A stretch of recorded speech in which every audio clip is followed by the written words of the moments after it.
ఈ రోజు మన పైథాన్ సిరీస్ లో డే 14. ఈ రోజు మన టాపిక్ రికర్షన్. రికర్షన్ అంటే ఏంటి?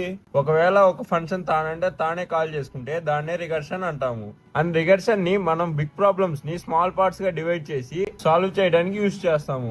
రికర్షన్ డెఫినేషన్ ఏంటంటే, recursion is a technique where a function calls itself until a base condition is meet. ఒక సింపుల్ ఎగ్జాంపుల్ తో అయితే చూద్దాం. సపోజ్ నువ్వు థియేటర్ కి వెళ్ళావంటే సినిమా టికెట్ కొనడానికి లైన్ లో నిలబడతావు కదా.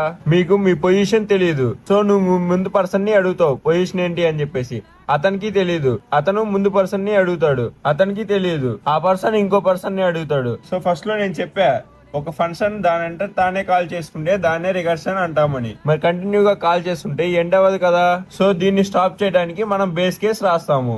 ఈ బేస్ కేస్ వచ్చేటప్పటికి ఫంక్షన్ ముందుకు వెళ్లి కూడా వాల్యూని రిటర్న్ చేస్తుంది. సో మన ఎగ్జాంపుల్ లో ఎప్పుడైతే ఫస్ట్ పర్సన్ ని పొజిషన్ అడుగుతాడో అతను 1 అని చెప్తాడు. ఎప్పుడైతే క్వశ్చన్ అడిగిన వాడికి ఆన్సర్ దొరికిద్దో అతను కరెంట్ వాల్యూ +1 యాడ్ చేసుకుంటాడు. సో ఇలా మీ పొజిషన్ అనేది తెలుస్తుంది. రికర్షన్ సింటెక్స్ ఇది. ఇప్పుడు ఈ ఎగ్జాంపుల్ లో పర్సన్ అంటే లైన్ లో ఉన్న పొజిషన్ నెంబర్. లైన్ లో ఫస్ట్ పర్సన్ కి ఆల్రెడీ తన పొజిషన్ తెలుసు 1 అని. సో మనం పర్సన్ ఈక్వల్ టు 1 అని చెప్పేసి అసైన్ చేసాము. ఇక్కడ పర్సన్ -1 అంటే పర్సన్ -1 తో ముందు పర్సన్ దగ్గరికి వెళ్ళడానికి ఆన్సర్ వచ్చేంత వరకు +1 యాడ్ చేస్తుంది. నువ్వు లైన్ లో 5th పర్సన్ అని అసైన్ చేసావు. అప్పుడు మనకి అవుట్పుట్ లో ఫస్ట్ పర్సన్ కి తన పొజిషన్ తెలుసు కాబట్టి 1 అని చెప్తాడు. ఎప్పుడైతే సెకండ్ పర్సన్ దగ్గరికి వెళ్తాడో అతను +1 యాడ్ చేసుకుని థర్డ్ పర్సన్ కి చెప్తాడు 2 అని చెప్పేసి. అట్లాగే same third person current position అంటే 2 +1 యాడ్ చేసుకుని ఫోర్త్ పర్సన్ కి చెప్తాడు 3 అని చెప్పేసి. సేమ్ అలాగే ఫోర్త్ పర్సన్ కూడా ఆ ఫోర్త్ పర్సన్ నీకు చెప్తాడు 5 అని చెప్పేసి. నీ పొజిషన్ నీకు తెలుస్తుంది. అవుట్పుట్ లో అప్పుడు నీకు 5 అని వస్తుంది. రికర్షన్ నోట్స్ కావాలి అంటే మన పేజీని ఫాలో చేసి డే 14 అని కామెంట్ చేయి. నోట్స్ నీకు షేర్ చేస్తా.